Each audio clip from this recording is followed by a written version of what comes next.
Okay, on the subject of HENG'S rubber coat, rubber roof coating, if you look online, you'll see as many blue labels as you will orange, if not more so, and it's the exact same title.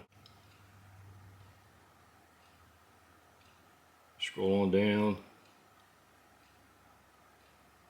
Everybody's got it from Walmart to all the RV superstores. So I finally called them. I called HENG'S LLC. They do have a website. It's HENG'S Industries USA LLC, and they're out of Elkhart, Indiana. She told me that the blue label is the old stuff. The orange label is the new stuff. Well, I bought this in August of 2018. I date everything. And I told her I just bought one that looks like a pink label, but it's not pink. Bought this 3 days ago. And it's got some orange on it, but it's set out on a shelf. It was exposed to sunlight all through the day, and it just faded something tremendous, like their glass that they used didn't have any UV protection in it whatsoever. So the 4-year-old stuff, got to looking at it, and it has the consistency of the new stuff, if not better. Now this stuff even had a coating of oil on top, or not oil, but it had something on it that was kind of light.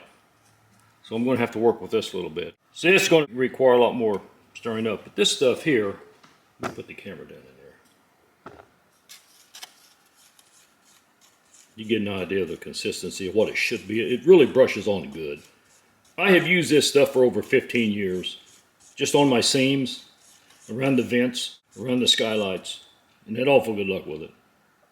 But it needs to be done every year. And I haven't put anything on the roof of our new fifth wheel. This will be the 3rd summer. But like I said, the consistency is there on the old stuff as good as it is on the new. But we'll get up on the roof here directly and just show you how it does brush on and what application I use it on.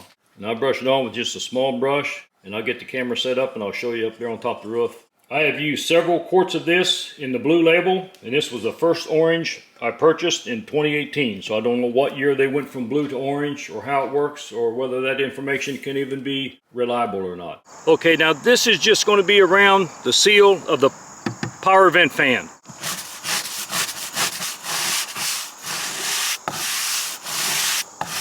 What's important is make sure the roof's good and dry.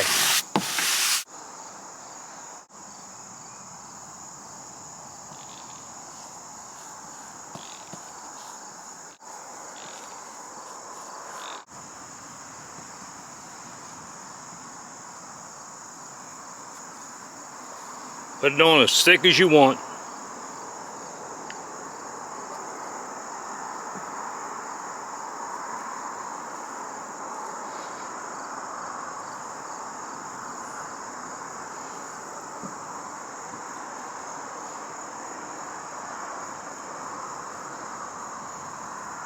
I think they recommend a drying time of 4 hours between coats. I always go a day or two. I'm never in that big of a hurry when I do it. It really goes on nice.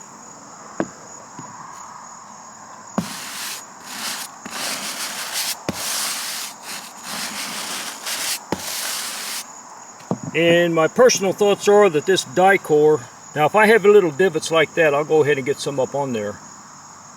I probably need to there. But this die core is such good stuff. There's no evidence of this leaking at all. This is just a preventive maintenance type of thing. But when you do this every year or so, you get up here and take a close look and see if you do have anything pulling away majorly. There's, when I first bought it, I must have found some kind of a dimple there, and I went ahead and put some die core self-leveling sealant on that. Now there's a bubble. That's kind of bad. But rather than cut it out and do anything with it, I'll just go ahead and brush it. But the stuff, if you're careful, you get no drip.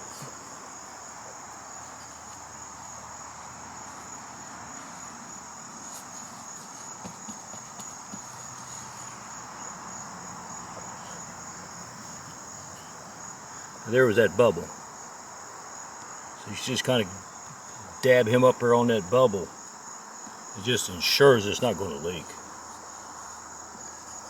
Really love this product. Hey, thanks for watching. If you have any questions, please don't hesitate to ask them in the comment section. Travel safe out there.